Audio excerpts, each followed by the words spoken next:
Hey guys, what's going on? I'm recording this on my iPhone for good reason, because I'm actually going to do something. A couple days ago, I mentioned to you guys that I have the Nikon Z6 with the 51.8S.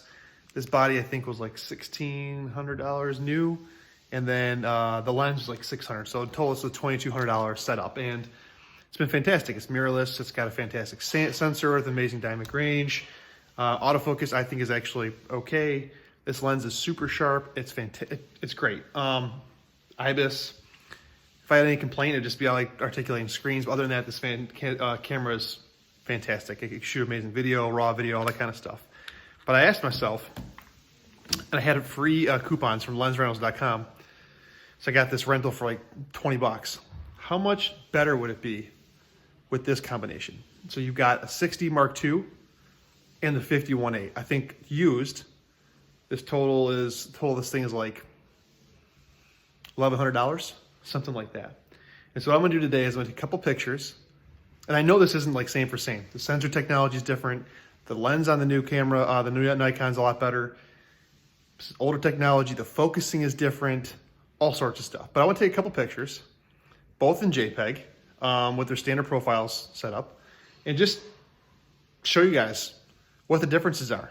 All you technical people, chill out in the comment section. This isn't something like that. It's just simply looking at these and saying, what's the real difference? Of course, there's no eye tracking in this unless you're shooting in live view. There's differences, but for $1,000 difference or $1,200 difference, and with the cheaper EF glass, would you rather just work with this versus the Z6 and save the $1,000, $1,200 bucks, and go on vacation, buy other lenses, invest? I don't know. So what I'm going to do here, guys, is I'm going to put a couple images up side by side and just put some music over it because otherwise it gets weird. And then we'll talk about it afterwards. All right, see you in a second.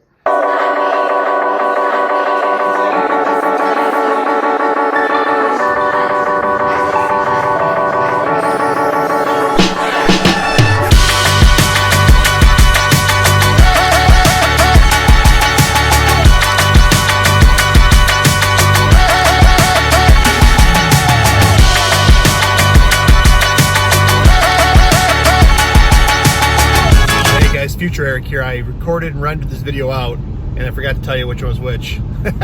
Number one is Canon, number two is Nikon. So now that you know, back to what I originally had recorded. Thanks. Okay, so I guess I had a chance to look at those, and it's hard to tell probably on the computer screen. So that's not really fair. Plus, there's a whole bunch of stuff going on with JPEG rendering. Again, this isn't scientific, but I can tell you just by looking at them, that 50mm lens and that Nikon sensor is definitely sharper, that's for sure. I will say that I tend to lean towards the look of the Canon colors a little more, but there's actually less of a difference than I think. And I would be curious to see if I threw like a 50-1.2 L lens on there, how much of a difference it would really be. I think a lot of it might be lens dependent, although I think it's pretty well known that the Nikon sensor is a lot more. You guys can see me in the corner, can't you? I'm gonna turn this way. It makes it weird. But anyways, it's pretty well known that the Nikon sensor is really good. And there's a lot of other features that are going on there for it. But the question I wanted to ask you guys, and more the point of this video is, if you're into photography, would you rather just spend $1,000 and put the rest towards the vacation or whatever else you want to spend it on? Or would you rather buy the $2,000 system, and because mirrorless is the future and it's got all these other features, you can keep it for a long time and grow with it. But on the other hand, how much is it really going to change? I mean, over the next 5 years, is photography going to change that much? I don't know. It's kind of this eternal debate. So I'm kind of curious. It's going to be a decision on money and how, you know, what's important to you and what's expensive to you. Because you could do the same thing with a Leica versus a Canon DSLR. You could do the thing with a medium format camera versus an APS-C camera. I mean, really, how far do you want to challenge this whole thing is part of it. But what I hope to do here is for anybody that's watching this, take a look at it. And if you know, I guess it's one of those things where gear doesn't matter as much. It matters a little bit. It matters, but not when you're doing something like this. I don't think it's that big of a deal. So I was kind of surprised to see how close they are. I still think the Nikon meter is better, or I'm sorry, the Nikon focus is more crisp because on sensor focusing versus through mirrors. And then also the lens is much sharper, and the sensor is a newer technology. So I just wanted to share with you guys today. That's my video. Any comments below? Again, this is just for fun, nothing scientific. So, you know, if you gotta make some comments, that's totally fine. But I'm not Gerald Undone. He's awesome, by the way. All right, see you in the next video, guys. Peace.